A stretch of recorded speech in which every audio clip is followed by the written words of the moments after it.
ప్రతి కార్యకర్తకు నేను ఒకటే చెప్తా ఉన్నా, ఎవడెవడైతే మీకు అన్యాయం చేశాడో పర్వాలా, అన్యాయం చేయండి, చేయించుకుంటాం, టైం మీది, కానియండి, కొట్టండి అని చెప్పండి. ఆడు ఎవడు ఏం చేస్తా ఉన్నాడో పేరు రాసుకోండి. రెడ్ బుక్ అని నేను చెప్పను, కానీ పేరైతే రాసుకోండి. మీరు ఏ బుక్లో రాసుకున్నా పర్వాలా, పేరైతే మీరు రాసుకోండి. దాని తర్వాత మాత్రం అన్యాయం చేసినోనికి సినిమా మాత్రం మనం చూపిస్తామని చెప్తాను. ఆ మనిషి రిటైర్డ్ అయి ఉన్నా కూడా లాక్కొని వస్తా, ఆ మనిషి దేశం విడిచిపెట్టిపోయినా లాక్కొని వస్తా.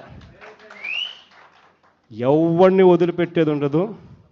ఒక్కొక్కడికి మాత్రం సినిమా మాత్రం ఎలా చూపించానో అలా చూపిస్తామని మాత్రం చెప్తాను. ఖచ్చితంగా వీళ్ళు ఏదైతే నాటుతున్నారో, ఏదైతే ఇత్తుతున్నారో, ఇది రెండింతలు